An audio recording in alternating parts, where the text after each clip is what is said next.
soyez bien attentifs à ce qui va suivre, parce que là, on va aborder le dessert. Hein, je précise bien. Non, Ça c'est s'appelle gâteau, mais c'est quand même salé.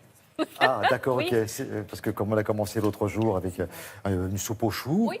hein, hier c'était Les choux de Bruxelles. les choux de Bruxelles, Voilà. et aujourd'hui, Ben, on continue dans la lignée, on va toujours cuisiner le chou. C'est vrai que traditionnellement le samedi, c'est l'heure du sucré puisque c'est la fin de cette trilogie. Là, pour ce dernier volet, le chou en dessert, bon, je ne m'y suis pas vraiment hasardée, mais j'ai quand même fait un gâteau trop chou parce que vous le voyez, il est en bas de votre écran. Il est tout doré, il est généreux, il est onctueux. Bon, je vous ai mis à la soupe aux choux jeudi, les choux de Bruxelles. Là, je me suis dit, je vais quand même être sympa. Je vais mettre un petit peu de crème, je vais mettre un petit peu de lard. Je vais quand même améliorer l'existant.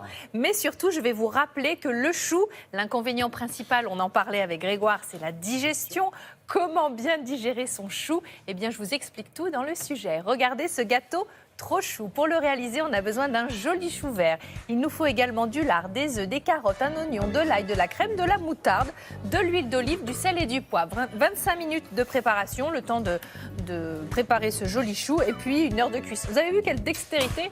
Bien, on enlève les premières feuilles à l'extérieur si besoin est. On coupe la base de notre chou, et ce gros chou vert, on le coupe en 4.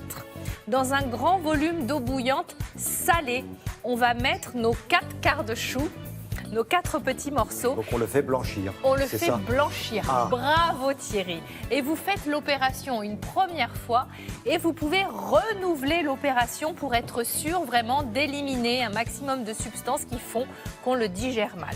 Donc une fois que vous l'avez blanchi, une fois que vous le rincez bien, vous jetez l'eau qui a servi la première fois, vous refaites bouillir de l'eau salée, vous remettez votre chou et après, on va pouvoir passer aux choses sérieuses. Donc de la même manière, on l'égoutte, on le rince et ensuite on va pouvoir le préparer.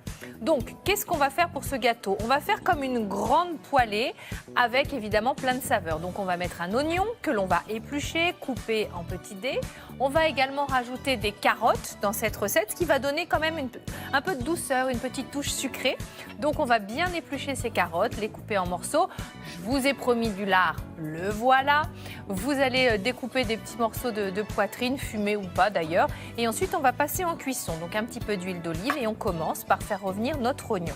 Donc on mélange bien, on va saler, on va poivrer évidemment. On n'oublie pas de goûter pour rectifier l'assaisonnement. On va rajouter notre poitrine, on va bien la faire revenir. Et puis ensuite on va rajouter les carottes de la même manière. On mélange à chaque fois. Là ça commence à embaumer, à faire vraiment saliver vos convives. Et puis le chou, on enlève la partie centrale, on va le couper en petits morceaux et l'ajouter dans la petite marmite. On mélange bien. On goûte si besoin et puis on va rajouter un petit peu de bouillon si besoin. Là aussi, si c'est un petit peu trop sec, vous voyez, pour apporter un petit peu de liquide, d'onctuosité, vous allez laisser cuire une bonne vingtaine de minutes, le temps que tout cuise un petit peu, tout ramollisse. Et ensuite, on va rajouter un petit peu d'ail. Là aussi, on n'oublie pas d'enlever le germe parce que sinon, pour la digestion, c'est pas terrible.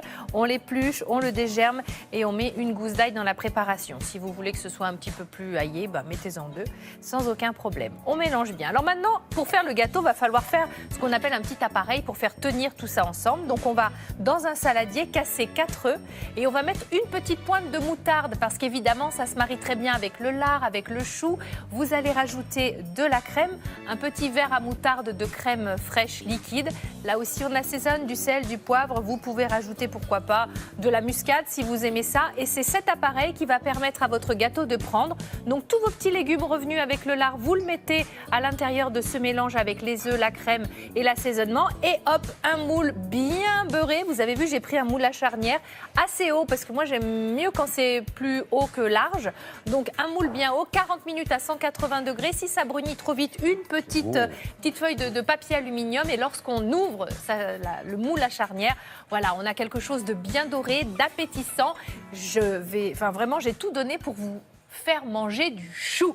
J'ai commencé avec la soupe aux choux. C'est vrai que c'était un peu diète, très légumes. Là, on a un petit peu amélioré.